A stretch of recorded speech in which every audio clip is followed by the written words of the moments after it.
Hello and a very warm welcome to the Rodic Webinar Club. This is Gaurav Singh from the HR team, your host for today's session. You're requested to keep your microphones on mute and your video off. Our topic for today's discussion is the opportunity of digital transformation for organizations. Today, we have an eminent speaker as the chief guest with us today, who will be sharing his valuable insights on the topic. Our chief guest for today is Sri Sanjay Kumar Singh. He's an accomplished leader and a doyen from the government of Odisha. He has held several prestigious positions in the government and is currently serving as Commissioner cum Secretary for Skill Development and Technical Education Department, Government of Odisha, and Commissioner cum Secretary for Information and Public Relations, Secretary for Information and Public Relations Department in Government of Odisha. He is also the Chairman cum Managing Director for Odisha Industrial Development Corporation. I would request our Executive Director, Mr. Manish Tyagi, sir, for the Business Transformation and Strategy and New Business to introduce the Chief Guest, Shri Sanjay Kumar Singh, to the audience. Over to you, sir. Thank you, Gaurav. Sanjay Singh, it's a pleasure to see you in person after our initial conversation a few weeks ago. So, welcome to our Rodix webinar series. Absolutely delighted to have you, and looking forward to your wonderful insights. So, I'm not going to go into a formal discussion or a formal introduction. I'm going to just take the delight in letting everybody know that when I talked to you the first time, felt like I'm talking to a CIO of a famous Silicon Valley company. And it didn't feel like I'm talking to a government official. And it was because of your deep insights and your understanding of not just technology, but the technology's implications on society and how things can transform if the right platforms and the right choice of digitization is undertaken. So, with that, welcome, sir, to our webinar. Looking forward to your wonderful insights. And as we go along, I think Rajkumar and myself might engage you in a little bit of a conversation after you do your formal presentations and share your thoughts and ideas with us. So once again, sir, and welcome to the webinar series, and everybody, welcome to the digital transformation webinar series. And please stay excited because you're going to hear some wonderful words from Sanjay Kumar, sir. Rajkumar, if you want to sort of share your I want ideas. to. I take this opportunity. I'm extremely glad that my friend Sanjay Kumar, since years we had been friends, and he is on one of our very important transformational journey opening up a webinar today. Yesterday, I thought of him while I was taking bath. What is the reason behind I inviting Sanjay to this platform? Uh, let's dwell upon this. The idea what stuck to me, and I want to discuss with my team, and then maybe Sanjay will broadly tell about what he has done and where transformation and what he has achieved in his career. Uh, Yesterday, while I was taking bath, I remembered that this particular meeting it will be very pertinent if we call Sanjay, who is a very senior bureaucrat from government side. He can what transformation he has been able to do in the government, and we at the private side we still struggle on number of aspects and issues because sometimes we are not exposed to the situation, sometimes we are not able to think in that universe. Those are the reasons. And I was going through the CV of Sanjay. One thing, everything I know about him, but one thing which I was not knowing, he stood first in his graduation class. That I could see he ranked number one in Hansraj College during his college. And the because of his transformational abilities, his thought process, and the open mind, and the desire to deliver at the best of his efficiencies and capabilities, he has been the darling of his bosses across. Two chief ministers I know personally. He had been their blue-eyed boy, that I can say in that way if I use it. He has done a lot of transformation. He was the guy who I had seen the atlas what he has prepared during his days in Bihar Power as an MD there. He had a GIS mapping atlas that he had done for the power atlas. That was a comprehensive power atlas that he had prepared. I saw it 5 years back. I had requested him to give me a copy so that I can also work upon it. This is the future that we should be looking at. So he is a high performer personality and individual. I proudly say that he is one of my best friends. That's all I can tell you about. But what transformation as an officer, being from a to bring a change in the government side is extremely difficult. So maybe Sanjay will share all that. He is the better guy to explain and all that. Yeah, please, Sanjay. Thank you, Rajkumar ji. Thank you, Manish. I hope I am audible. Am I audible? Sure. Yes, We sir. can hear you. Yes, sir. Absolutely. Thank you, Rajkumar, and thank you, Manish. Thank you, Rajkumar, for giving me this opportunity to talk to your colleagues in your organization. I've always been very, very appreciative of the entrepreneurship capabilities which you have and the way you have led your Rodic consultants to such a big height in India, in a sector where you had to create your own pathways. This is not a sector where the pathways was laid for you. You have created your own pathway, and I think had you started this kind of an organization today, you would have been darling of the startup ecosystem which is there. But I think you started before the startup culture grew. So I'll give a presentation so that I've already made my point. Go back. I've already made my point that I'm not a IT expert. That is a disclaimer which I wanted to start with, and I've proved that I'm not an IT expert. While the topic is digital transformation. Yeah, can we go to next, Gaurav? Yeah, continue. So now what is important is, this is a very pertinent question which comes to our mind. Do you need to be an engineer to understand IT or even to become an IT expert? I think Manish, having served in this sector, would be knowing well that actually we don't need to be an engineer to understand IT or to become an IT expert. Last time I studied science was in class 12th. That was in 1988. After that, I have not studied science. And to tell you, as I came back to Odisha government in 2015, after a stint of 7 years in Bihar, my IT understanding was actually zero in 2015. And I was very, very scared of IT and software. And this is the beauty of the government. Government doesn't look at who is an expert in that particular field and post you there. You can just, out of the blue, you can get a posting where you have to deliver. And this has not happened for the first time with me. In fact, this has happened for the second time with me. And Rajkumar knows that story. In 2012, this is an election season in Bihar. And I can recall 2012, 15th August, Honorable Chief Minister of Bihar, Mr. Nitish Kumar, made an announcement in his Independence Day speech from Gandhi Maidan that if I'm not able to improve electricity in Bihar, I will not come asking for votes to the people of Bihar.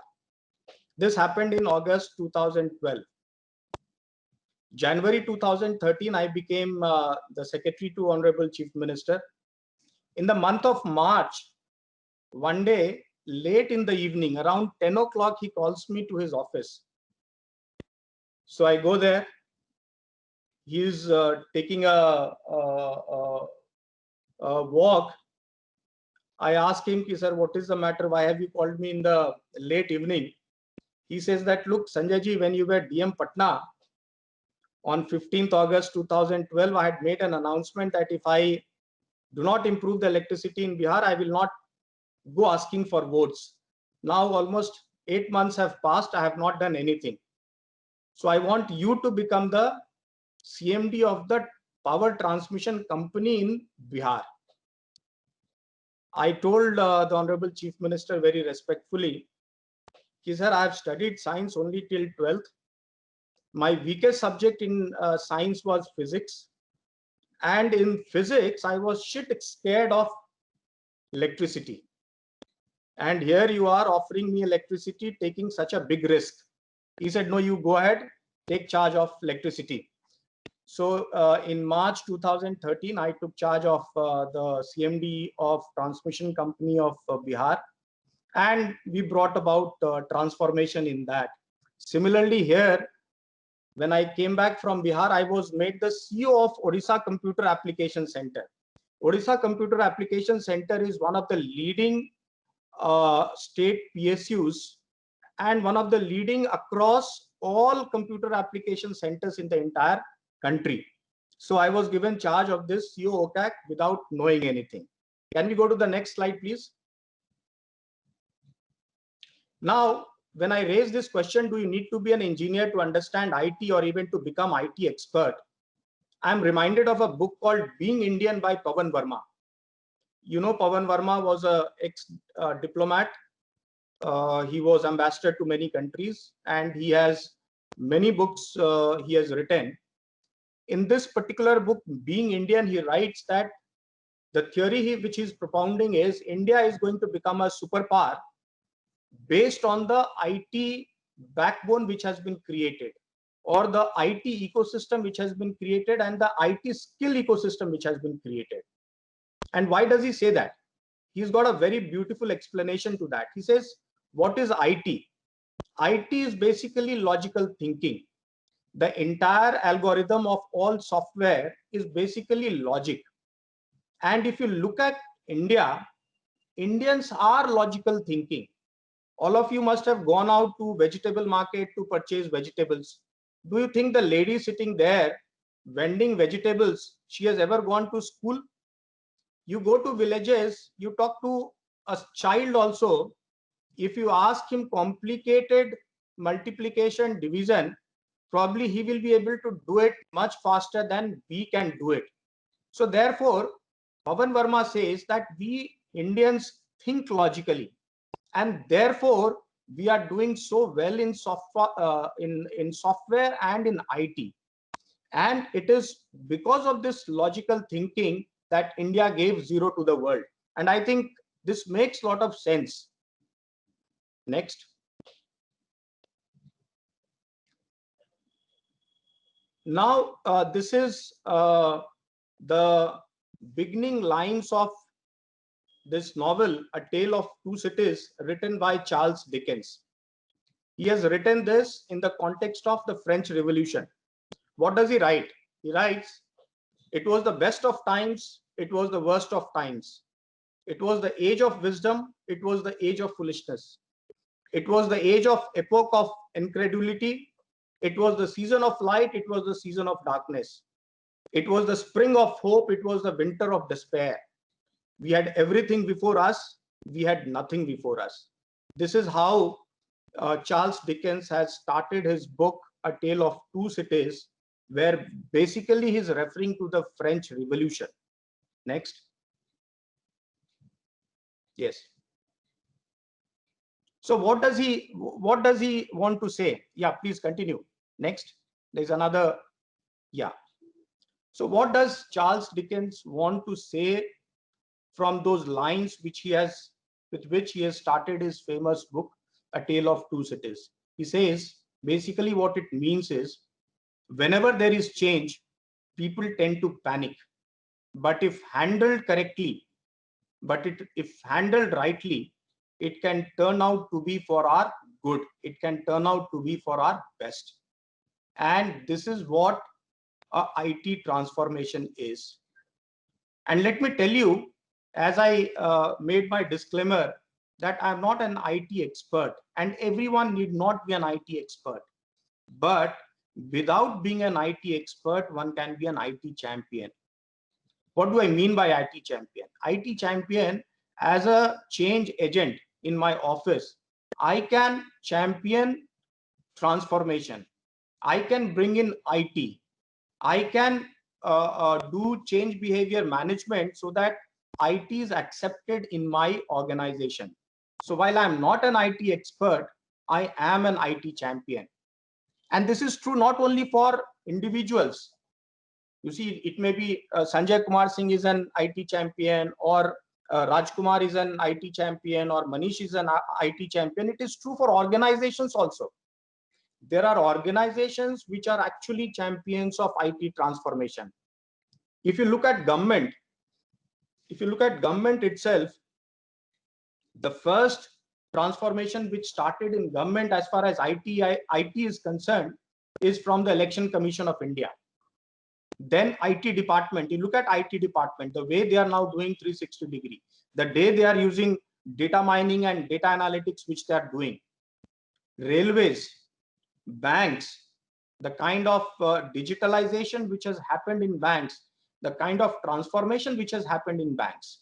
So therefore, to say that bringing about change is difficult, and to say that bringing about change in government is difficult, is actually not true. The evidence does not say that.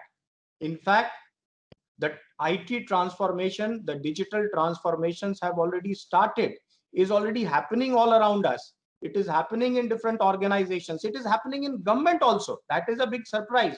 Generally, we don't take cognizance of this fact that digital transformation is already happening in the government, or digital transformation has already happened in the government. Yes, next.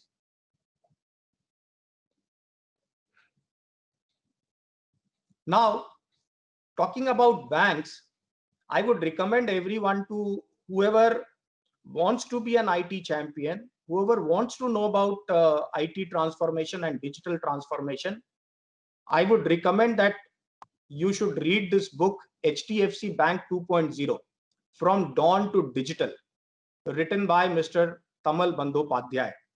This is a beautiful book which talks about the transformation which has happened in HDFC.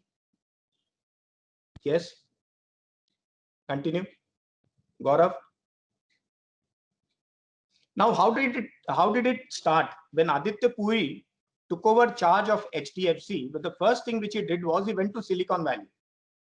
He went to Silicon Valley, saw a lot of fintechs, saw a lot of startups, because Silicon Valley is the place from where all startups are coming up. All the leading tech companies in the world are coming up.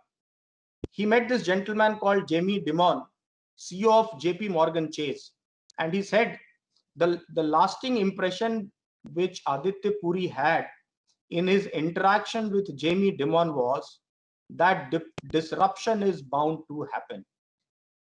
Yeah, next. What was the reaction of this impression as far as Aditya Puri is concerned? He came back to India, called his leaders, and he said, if disruption is bound to happen, why not disrupt ourselves instead of allowing a third party to do that? So this is where the transformation process in HDFC started with Aditya Puri. This is very, very important for every organization, a small organization or a big organization. Disruption is bound to happen.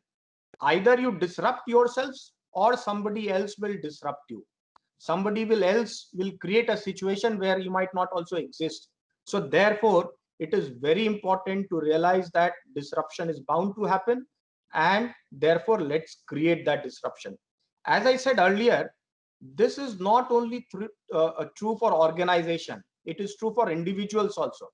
If we don't disrupt our own working system, if we don't disrupt our own comfort creatures which we have, if we don't disrupt our own working style, I think somebody else will disrupt it and take our place. So this is where the transformation process started in HDFC. Now we call it HDFC 2.0. Yeah, next. And what did he do, Aditya Puri, after this? He set 4 goals for all his vertical leaders. Let's see what are these 4 goals which he had set for, 4 objectives which he had set for his leaders. First, reduce the turnaround time to deliver the best products and services. If you see all these 4, I'll come to all the 4 goals which Aditya Puri had set up for his vertical leaders. But these are 4 things which are very, very relevant for every organization. You can just cut and paste it in your organization also. The first is reduce the turnaround time to deliver the best products and services. You see, how does it apply to Rodic consultants? You are also in delivery of services. So how can you reduce the turnaround time, and how can you give the best services as compared to your competitors in the market? Number 2, change the management processes for greater efficiency. This was the number 2 objective set by Aditya Puri for his team. Third, change the procedures for frictionless experience to the customers. And fourth, learn and apply artificial intelligence to the huge data available. So this 4th step actually led to the digital transformation. This is the 4th step, which is digital transformation. In fact, a lot of people have a lot of misconception about computerization and digitization, digitalization. Other day I was talking to Manish also. Even I had this confusion before actually I had read this book. This is the book which clarified my concept about computerization and digitalization. And then when I tried to apply it to our day-to-day work, I could see the difference between computerization and digitalization. Take, for example, we all have been doing banking. We all have been taking loans. You remember the good old days when if somebody wanted a loan, he has to go physically, fill 20 forms, give 40 documents, then they will process the file. They will take maybe a year or 2 years or 3 years. They will make field visits. You have to submit your project report. Lot of things were there, and then you get a loan. That was basically the pre-computerization phase. Then what happened? Then you might have seen the computerization started. So we used to fill up a form, give it to the bank, and bank at the back end, they had computerized their process. The process which they were following manually, that itself was computerized, and they used to take help of computer to process that application. That was the era of computerization. Third came the era of automation. What was automation? We started making applications online. We were allowed to give online loan applications to the bank. The bank at the back end used to process that application, used to sanction the loan. Then has come the era of digitalization.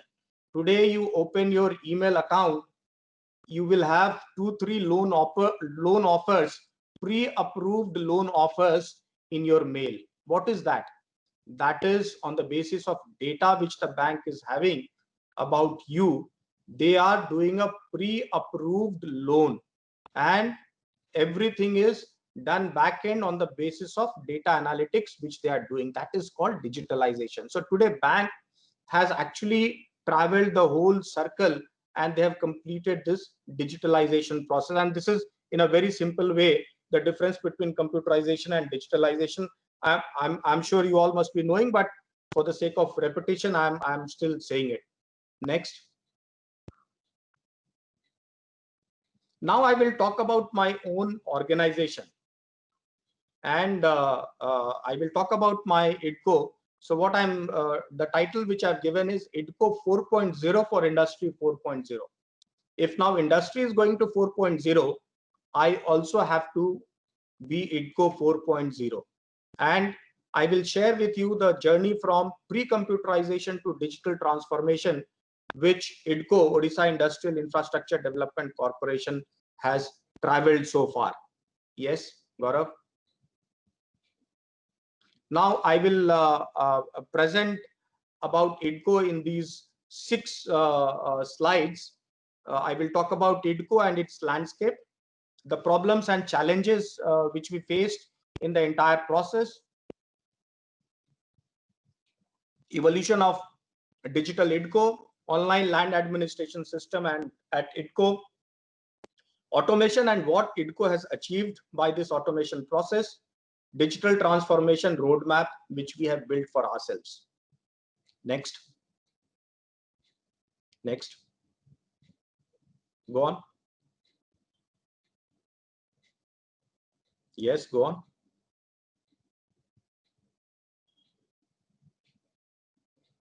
So if you look at the digital cadastre of IDCO, the kind of work which we do is basically we acquire land, consolidate land, we go for allotment of land, we do planning, construction and infrastructure for industries on the land which we have acquired or consolidated. Once we have allotted the land, we go for post-allotment services. We go for post-allotment services, and then there is a certain policy framework of the government and also of IDCO within which we have to work. Yes, next. Now, if I can give you a picture of our Odisha Industrial Infrastructure Development Corporation, we have around 6,000 industries, which includes MSMEs and large industries.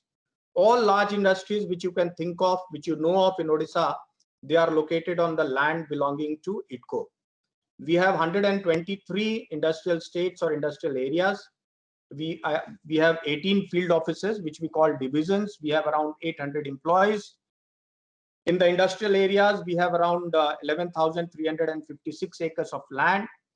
Outside the industrial area, we've given large chunk of land to large industrial houses, which runs into around 63,304 acres of land. If you see it, it totals up to around 75,000 acres of land. We already have a land bank of another 1 lakh acre. So basically, we have to manage this huge land bank of more than 1.75 lakh acre of land spread into 30 districts of Odisha, distributed amongst more than 6,000 industries, and industries have their own requirement. And this is the context in which we've started the computerization and the digitalization process in IDCO. Next.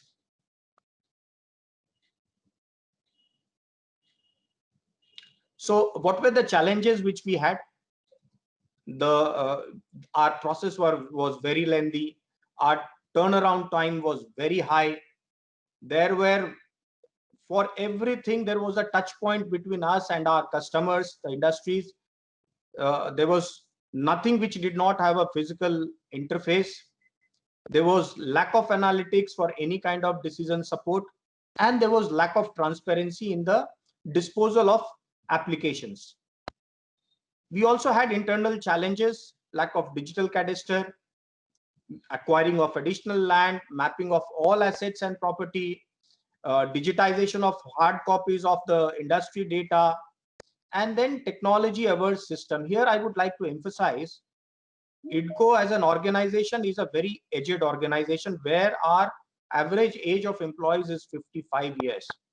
And as you know, if average age is more, it is much more difficult to bring about transformation. That is why I have mentioned this, that it was a completely technologically averse ecosystem. How did we do it? We did meticulous training sessions. We trained the trainers. Then we trained the employees. We had refresher training.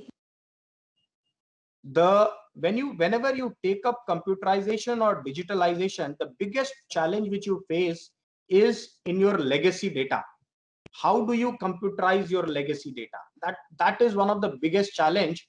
I think, in my opinion, that is a much bigger challenge than training your own staff. So therefore, we have to do manual entry of all allotments which have been made, the demand, outstanding data, scanning all our characters, the scanned characters, optical character recognizers. So that has to be scanned, that the metadata has to be created and fed into the file management system. Next.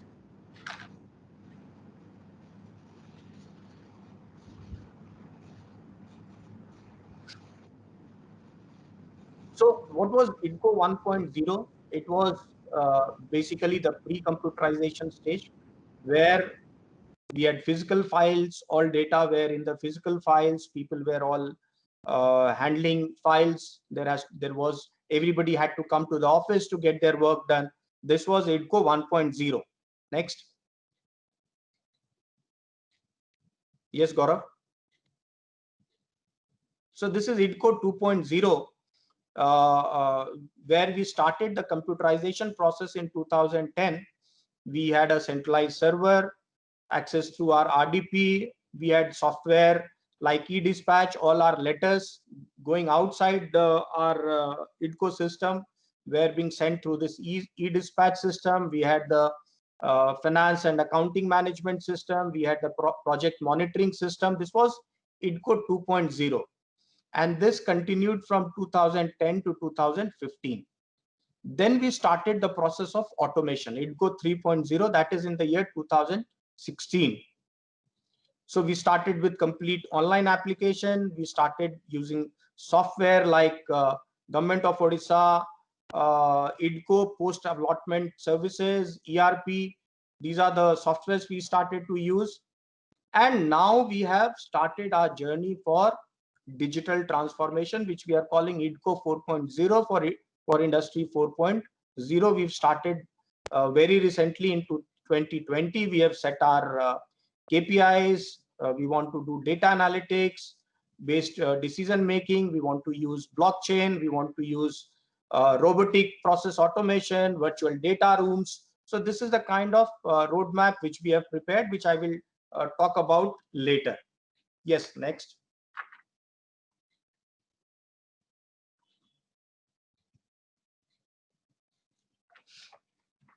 So when we look at our 2010 to 2015 period, when we were doing this computerization, we set up our own centralized storage system.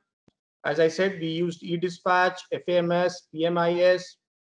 Activities which we were performing was electronic letter dispatch, payroll and PF processing, accounting, codification of entities, and online tendering. These were very simple things which we were doing as part of our IDCO 1.0, IDCO 2.0. Then, we started using these automation process. First, we brought in this software on a open source basis, GoiPass, which is called Government of Odisha IDCO Post Allotment Services. So industries need to change their activities. They want to change their directorship. They want to transfer the land. They want to take loan. They want water connection. They want drainage connection. So for all that, now we have completely automatized everything, and all services are available online.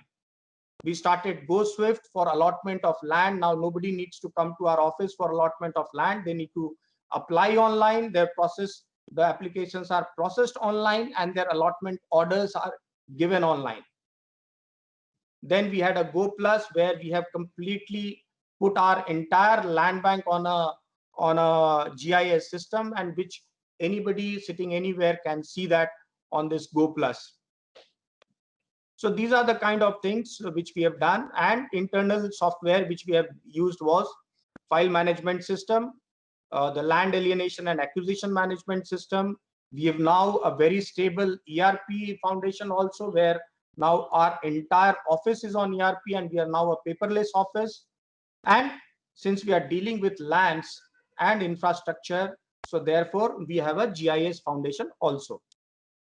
Next.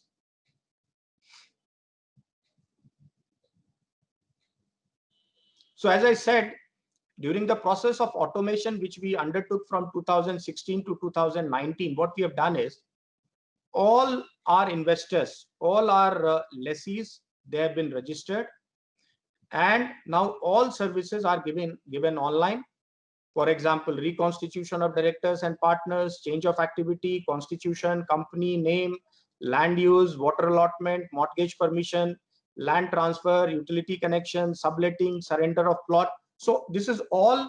Now there is absolutely no public interface as far as these services are concerned.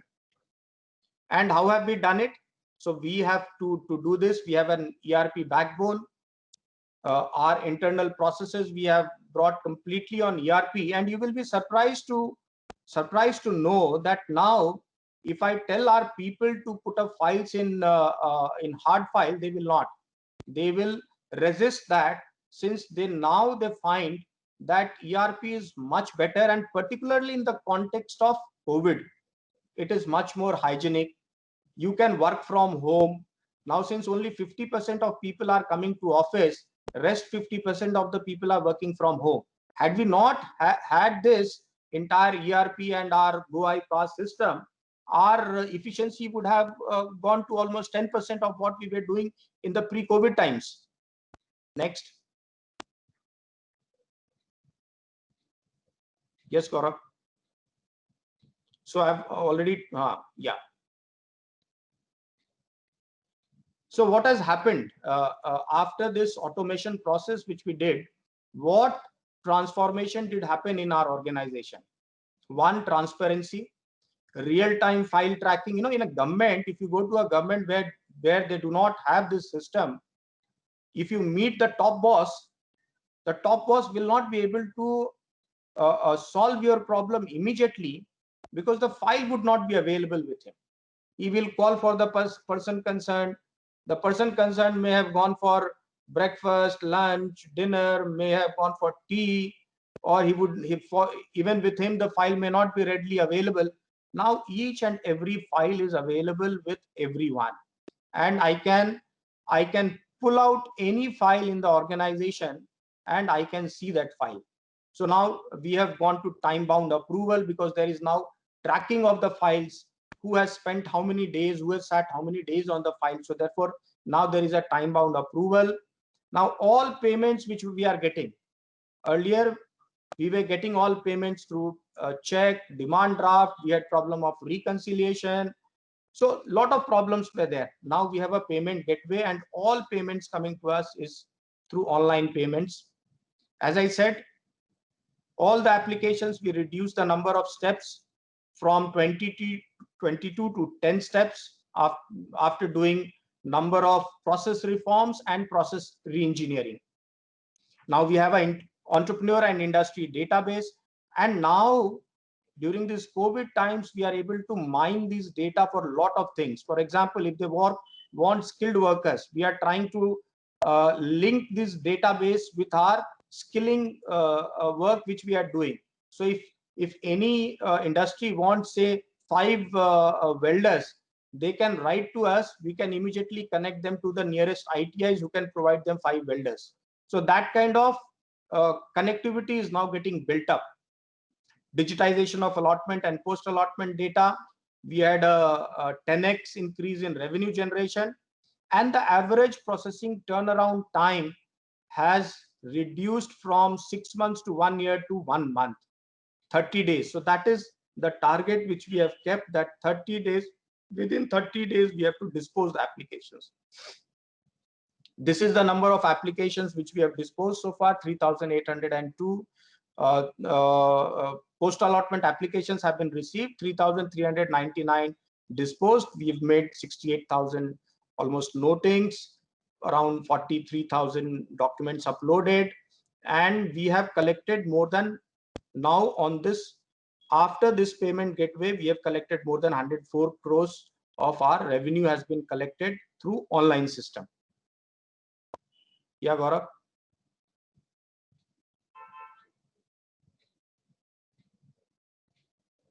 As I said, it is now a paperless organization, and it's much more hygienic, very handy in the times of COVID.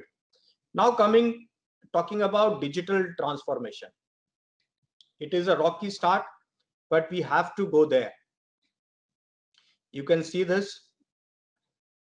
The boss is talking about, are we aligned? Are we all aligned that our top priority is digital transformation.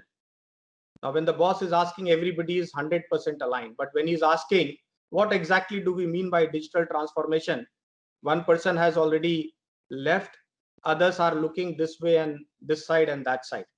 So how has been our journey? How did we start the process of digital transformation? The first thing was fear of missing out, the FOMO. This was the thing where Aditya Puri also started. When he went to Silicon Valley, he saw so many fintechs in the Silicon Valley. There were so many fintechs which were actually disrupting the entire financial transactions, and they were basically riding on the banks. So therefore, Aditya Puri thought, if they are riding on my data, if they are riding on my platform and earning so much of money, then why allow them to do that? Why not I myself disrupt myself and use my own platform for digitalization? So every organization has to start with this fear of missing out. We also had this fear of missing out. Now there is a lot of competition between all states in the country for attracting investments, for retaining investments. If I don't digitalize, if I don't transform myself, new investments may not come. The old investments, we may not be able to retain it. So therefore, missing out is the beginning point for any kind of digital transformation. Then realizing the need. And here we bring in Rhotic Consultants. So once you have realized the need, then you bring in the consultants like Rhotic. So in the month of February 2020, we brought in our local consultants as to how do we plan our digital transformation. Third is embracing the new normal and industry 4.0. We've got into action from April 2020 onwards. Next. So what is our approach? So basically, we have a 6-pronged approach for digital transformation. First is leaderboard analysis. So basically, we have to do an analysis amongst the leaders only as to what is the global trend. Where is organizations similar in nature to us? Where are those organizations moving? I think Gaurav, you can put the entire slide. You can just go ahead. There are a number of things which will come up. Yes. So global trend. We have to analyze the global trend. Where is a similar kind of body in say in US? What are they planning? What are they doing? What is the technology adoption which they are doing? Not only outside, we compared with Gujarat, what Gujarat is doing, what Maharashtra is doing. Then second is innovation and ideation. So we have to do ideation within our own internal system. We have to do an ideation with the stakeholders, because there are a large number of industry people who are our stakeholders. There are other people who are our stakeholders. So the second part is innovation and ideation. Once you have done this, the leaderboard analysis and the innovation and ideation, then you come to the problem area identification. So there, these two processes will help you in identifying the problem which you have in your organization, where you need the digital transformation. That leads to the fourth step, which is solutions with emerging technologies. How do we use emerging technologies for solving the problem which we have identified in step 3? Once we have identified the solutions with emerging technologies, then we pilot that, and then we go for scaling up that pilot, and then we do an impact assessment.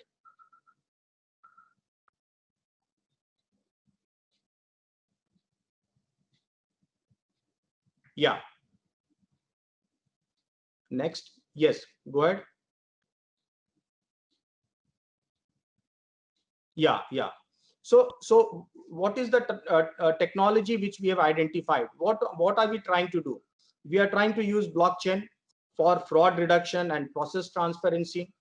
We are trying to use blockchain for QR code generation and verification of the NOC for mortgage document.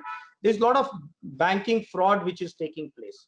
Now, if I give an NOC for mortgage, the person might just, try and produce that same NOC in a fraudulent way to multiple banks and take loans from multiple banks. So how do we ensure that that particular document is fraud proof? Then we have to push the metadata onto the blockchain.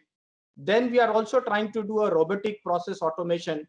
For example, document verification, extraction of data from documents for industry data. So just online, doing everything online does not work unless you have this RPA in place, where those data which is required, which can be picked up from your application, which can be picked up from the data which you already have. What happens is in the government is that you will keep on asking for the same data every time you go to the government. Even if Rodic consultants goes to the government, they will ask every time, they will ask for the same purpose. They will ask your GST number, they will ask for your PAN number, everything. That is not required, because once you have your data in the database, they should be able to extract those data. And that is what is robotic process automation. Complex tax calculations, as I said, extraction of data from the already existing documents, E2E scrutiny of application, end-to-end scrutiny of applications. Then business process reforms and re-engineering using emerging technology fitment. So data science to determine the key problem areas, contribution analysis for RCA, BPR and hypothesis testing. Now, the idea which we have is, if a bank can give a pre-approved loan, why do we need to get into so many papers to give an NOC to mortgage to our lessees? Why can't we have a pre-approved NOC also system, which is based from the data which we already have? And industry-led innovation and internal ideation, I have already spoken to you about this. We are planning to use the startups which are around us. If you read this book, HDFC 2.0, you will find that what Aditya Puri has done. He has set the goals for all his verticals, and then he has basically used the entire startups, particularly the fintech startups which were already there around that system. He didn't have to work everything, and that is why people who are in the tech industry, they know that you keep hearing that Infosys has today acquired this company, TCS has acquired that company, today Mindtree has acquired some company. So this is the one is the acquisition of technology, two is use of technology which is already existing. Yes. So that's all which I had to say, but I would end with another note which has come out of my experience, is that IT is not software. Software is maybe only 30% of IT.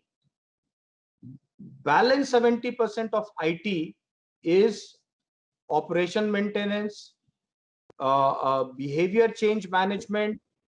These are the major part of IT, and therefore any organization and any individual can actually transform their organization using IT. Thank you. Well, thank you very much, sir. Sanjay Singh, sir. I have a couple of questions just to kind of move the discussion forward. It was a fantastic presentation, really captured the essence of what digitization and transformation is all about. And kudos to you and your team, the way you have articulated the story in these wonderful 10 slides. I've seen people spending 50 slides to tell a similar story. So the succinct nature of the whole storyboard was phenomenal. And the way you sort of touched each and every aspect of it, right from the conceptualization of the journey to delivering the journey. Congratulations to you and your entire team. Just a couple of questions that wanted to double click on. What sort of impact have you seen post digitization journey and pre on the morale of the team, the fear of the team or insecurities of the team? And as you said, the change management and managing the expectations, all that is part of this journey. So, would love to hear your thoughts on that topic a little bit, if you don't mind. So, Manish, as I told you, ours was a very, very challenging organization because average age of our employees was 55 years of age. And Hmm. therefore, to bring about change in those people is actually much more difficult. But today, after 5 years, I think everybody has accepted it and they are very happy with it. And COVID has actually accelerated the entire process. And COVID has actually made across the board people more acceptable to digital transformation. Now our kids are undergoing digital transformation. Our Yeah. spouses are undergoing digital transformation in our household, and so is our workplace has undergone a huge digital transformation.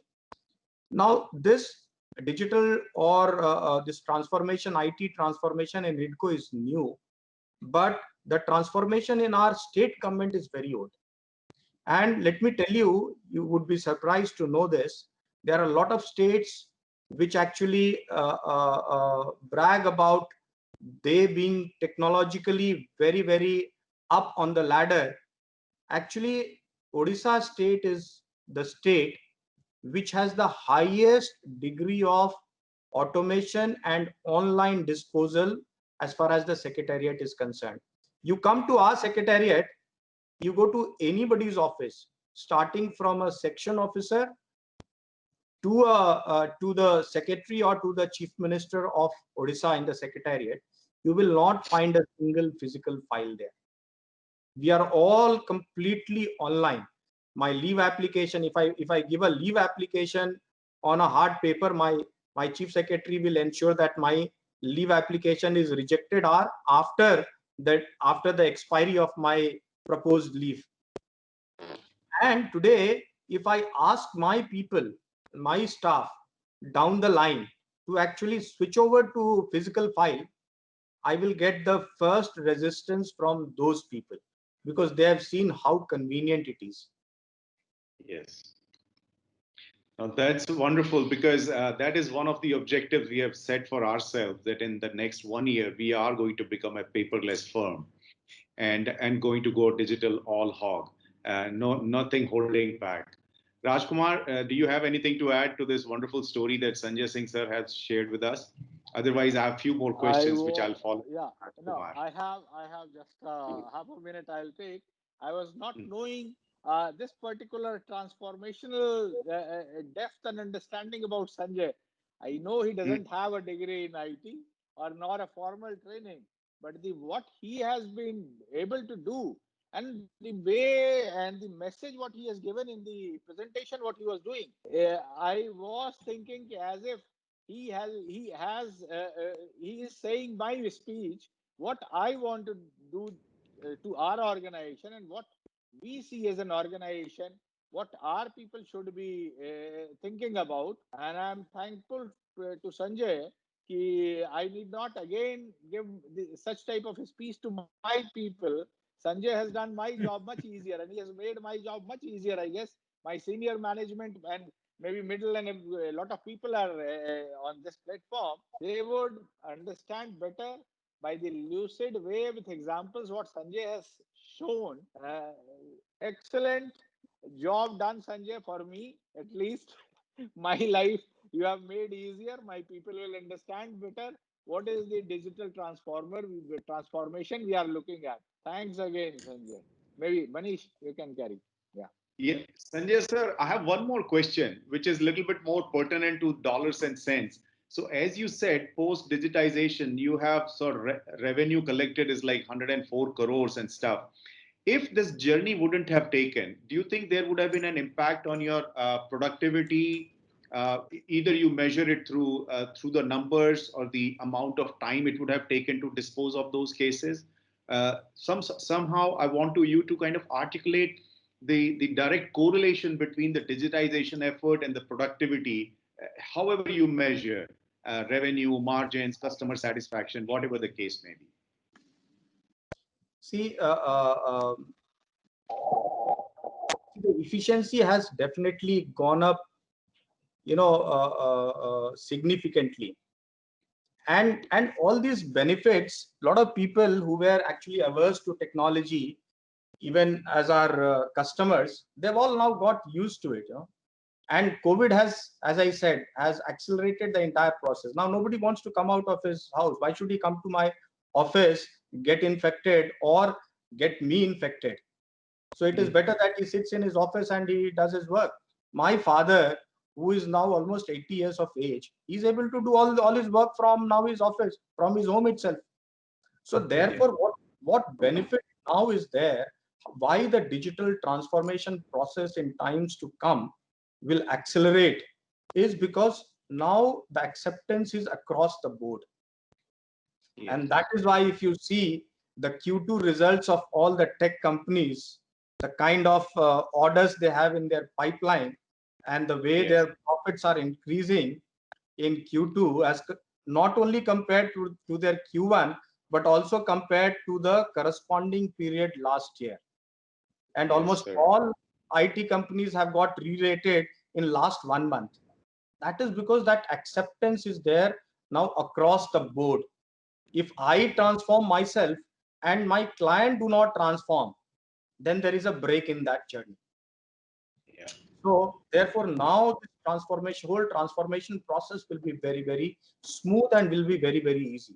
From the leadership point of view, I would like to point out that it is a very, very painful exercise. It is a very painful exercise as far as the leadership is concerned. You have to take actually very, very bold decisions. There were moments when I was told, sir, the entire system will collapse. We will not be able to raise revenues. Entire data would be wrong. We've not checked with the data. The industries will revolt if we give 10 times the demand which is actually due. So all sorts of problems were there. But I was very, very firm that I will keep on rolling out each and every module. I will not wait for all modules to come to an ideal state, because that ideal state does not come. It never arrives. Lot of people fail in their digital transformation journeys because they want to roll it out once they come to the ideal state, which never comes. In fact, to tell you, we have implemented ERP here, which is on an open source platform. Before I left Bihar Transmission Company, as a part of ADB loan, we had started to implement ERP and we had taken SAP. Till today, that not a single module has been rolled out, because the problem is they don't want to roll out one by one. They don't want to roll out before they reach the ideal state, which is never going to come. Yes, sir. What you just said is the words I've been, sort of living for the last 20 years in the industry and sharing with my team here and partners. And so you have, hit the high point that perfection is a journey. It never arrives as a full stop. And you have to start somewhere around 80-20 range and then keep perfecting. Because as you move along, things will keep appearing and you have to keep addressing it. So it's a lifelong journey. Well, sir, we are at the top of the hour. Thank you so much, Sanjay, sir. We really appreciate your time. Can't thank you enough. In fact, we might pull you into these discussions every quarter or every 2 quarters, because we want you to keep us to stay honest. We want you to keep us on track, and we want you to beat us down if you think we are faltering in our journey here or there. So it'll be a great emotional and sort of leadership support as we move along and we keep sharing these ideas and discussions and keep inviting you into these talks. I hope you would be kind enough to accept our invitation for those discussions in advance. So thank you so much for all your time and wonderful wisdom and the story that you shared with us. I'm sure it's going to motivate each and every member of our team. But as you said very well, the change is permanent. Either we change ourselves or the market forces will force us to make the changes. So might as well we get ahead of the curve. So once again, thank you very much, Rajkumar. If you want to say thank you, vote of thanks, and then we can move on. Yeah, thanks a lot, Sanjay, for turning around and giving us such an insight. Thanks. Thank you, Rajkumar. Thank you, Manish. And thank you, entire team of Rodic Consultant. Wish you all the best. Thank you, Thanks, sir. Faisal. Thank you. Thanks. Thank you, Thank sir. you from Thank you myself so much. also. So with that note, we now conclude the webinar for today. Thank you all for being with us. Have a nice weekend. Good day.